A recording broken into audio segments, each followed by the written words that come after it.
सांगली पॅटर्नमुळे सांगलीच्या विकासाला चालना मिळेल. माजी जिल्हाधिकारी अशोक काकडे. सांगलीच्या विकासाच्या दृष्टिकोनातून सर्वसामान्यांच्या हितासाठी काही गोष्टी प्रशासनामार्फत करणं गरजेचं आहे. सरकारी खुर्चीवर बसलेला अधिकारी जेव्हा फाईलच्या पलीकडे जाऊन माणसाच्या आयुष्याला स्पर्श करेल तेव्हाच बदल होईल.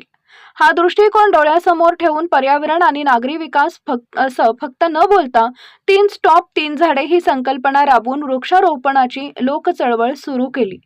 मुक्त रस्ते मोहिमेअंतर्गत अतिक्रमण हटवून रस्ते केवळ मोकळेच केले नाहीत, तर ते नागरिकांच्या हक्काचे आणि सुरक्षित कसे राहतील याची नवी दृष्टी दिली. घरची लक्ष्मी ही महिला आहे, त्यामुळे सातबारावर या भगिनीचं नाव हक्काने लावण्यासाठी नवा पायंडा पाडला.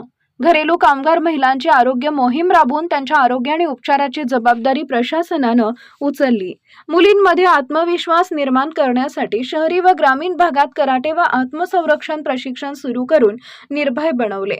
शेतकऱ्यांना केंद्रस्थानी ठेवून नव्या तंत्रज्ञानासह प्रयोगशील पिकांचं धोरण राबवले.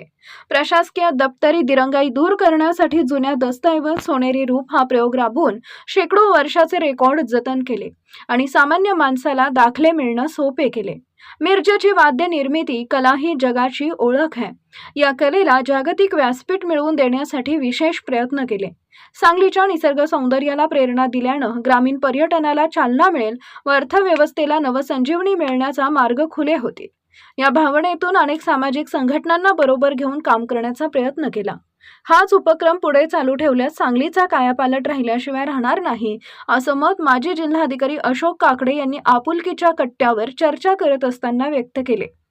यावेळी युवा विकास कल्याणकारी सेवाभावी संस्थेचे अध्यक्ष युवराज शिंदे, राजकुमार पेडणेकर, रामहरी ठोंबरे, जयवंत मोरे, प्रकाश मालपाणी खुदगावकर, भीमराव कुंभार, माणिक नलवडे, संतोष भुतेकर, पांडुरंग शिंदे, भारती पाटील, योगिता पाटील, उषा पाटील, जयवंत दिवे व अन्य ज्येष्ठ मंडळी उपस्थित होते. डॉक्टर श्रीकांत भोसले, उदय वार्ता न्यूज, मिरज तालुका प्रतिनिधी.